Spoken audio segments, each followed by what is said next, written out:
हम लोग पढ़ने वाले हैं ओडीमा के बारे में। ओडीमा क्या होता है? सबसे पहले ये एक अबनॉर्मल और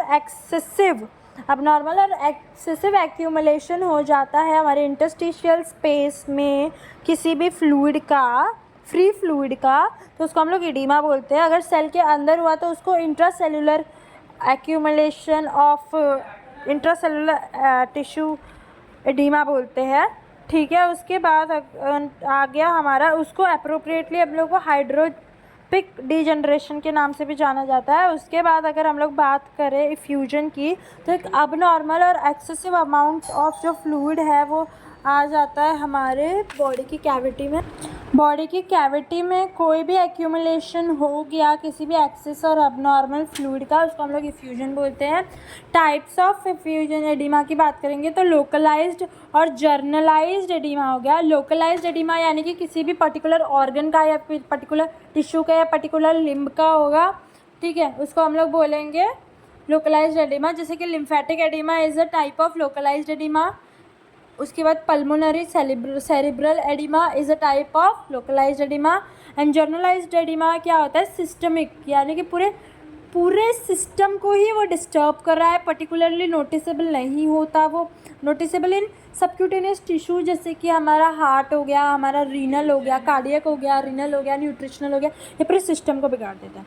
अब उसके पैथोजेनिक या कॉजेस या फिर पैथोजेनिक मैकेनिज्म देखेंगे तो फिर जैसे कि हम लोग ये देखिए कैपिलरीज है, ये आर्टरी और ये वेन है, ठीक है, आर्टरी और वेन है, ठीक है। यहाँ पे हम लोग को दिख रहा है हाइड्रोस्टैटिक प्रेशर जो है वो ज़्यादा है कंपेयर टू यहाँ पे फ्लूइड जो है वो बाहर जा रही है, यहाँ पे हाइड्रोस्टैटिक प्रेशर ज़्यादा है और यहाँ पे कम है।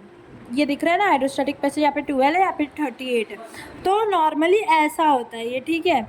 तो अगर हम लोग पैथोजेनिकली बात करेंगे तो इसमें क्या होता है, इसमें वेन साइड में अगर हाइड्रोस्टैटिक प्रेशर बढ़ जाता है तो एडिमा होने के चांसेस होगा। अगर ऑब्वियसली ये बढ़ जाएगा तो हमारा ऑस्मोटिक प्रेशर जो है वो कम दिखेगा इससे, ठीक है, जबकि उल्टा है तो उसकी वजह से एक्यूमुलेशन होना शुरू हो जाता है फ्लूइड का। तो सबसे पहले हम लोग को क्या देखने को मिलता है? Increase hydrostatic pressure and decrease oncotic pressure. Second हम लोग को लिम्फेटिक ऑब्स्ट्रक्शन देखने को मिलता है। प्रेशर दोनों का रिड्यूस हो गया, लिम्फेटिक ऑब्स्ट्रक्शन हो गया। उसके बाद हम लोग का कैपिलरी का परमिएबिलिटी इंक्रीज हो जाता है। परमिएबिलिटी कैसे इंक्रीज हो जाता है? जैसे कि अभी हम लोगों का कैविटी है, ठीक है, कैविटी में से कैपिलरी है, उसमें एंडोथेलियल इंजरी हो गई। एंडोथेलियल इंजरी हो गई तो हमारा जो सेल है, ठीक है, जो हमारा जो सेल है उसमें गैप होने लगता है एंडोथेलियल सेल में, तो वहाँ पे परमिएबिलिटी, वहाँ पे प्लाज्मा प्रोटीन का एक्यूमुलेशन चालू हो जाता है, प्लाज्मा प्रोटीन का।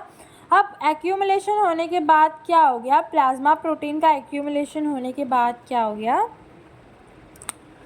वहाँ पे एक एडिमा काइंड ऑफ फ्लूइड भर जाता है, ठीक है, एडिमा हो जाता है।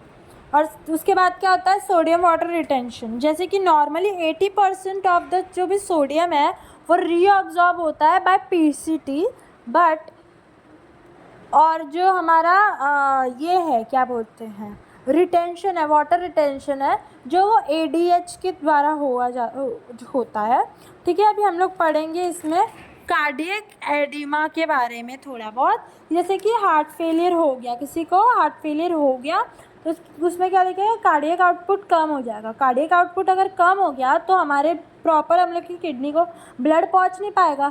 अगर किडनी को ब्लड नहीं पहुंच पाएगा तो उससे क्या होगा? अपना रेनिन एंजियोटेंसिन सिस्टम एक्टिवेट हो जाएगा। अगर वो एक्टिवेट हो गया तो सोडियम वाटर रिटेंशन हो जाएगा, ठीक है। इसके बाद हम लोग पढ़ेंगे लोकलाइज्ड एडिमा या फिर लिम्फेटिक ऑब्स्ट्रक्शन।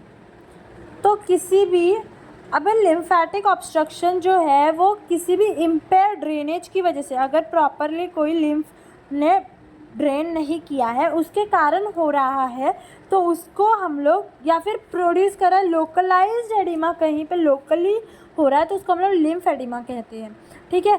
जो chronic inflammation of lymphatic associated fibrosis, lymphatic associated fibrosis की वजह से जो क्रोनिक इन्फ्लामेशन हो गया, दैन लिम्फेटिक ड्रेनेज जो है वो उसमें प्रेशर आ गया, अगर हम बाहर से कोई प्रेशर डाल रहे हैं तो लिम्फेटिक ड्रेनेज में प्रेशर आ गया, या फिर मैलिग्नेंट ट्यूमर में, या फिर हेरिडिटरी डिसऑर्डर्स में, ये सारी चीज़ें देखने को मिलती है। अब मॉर्फोलॉजी की बात करेंगे तो पल्मोनरी एडिमा का मॉर्फोलॉजी देखेंगे तो लंग्स का जो वेट है वो 2 से 3 टाइम्स जो है वो नॉर्मल वेट से हैवी हो जाता है।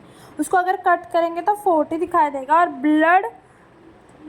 ब्लड टिंग फ्लूइड दिखाई देगा, जिसमें ब्लड टिंग फ्लूइड क्यों दिखाई देगा? Due to mixture of air, oedema and extravasated red cells उसमें प्रेजेंट हो जाए। माइक्रोस्कोपिकली देखेंगे तो हम लोगों को एल्वियोलर सेप्टम दिखाई देगा अराउंड कैपिलरीज, और जो ऑक्सीजन का डिफ्यूजन है वो भी हम लोग को रिड्यूस दिखाई देगा। तो ये था हमारा पूरा एडिमा का टॉपिक।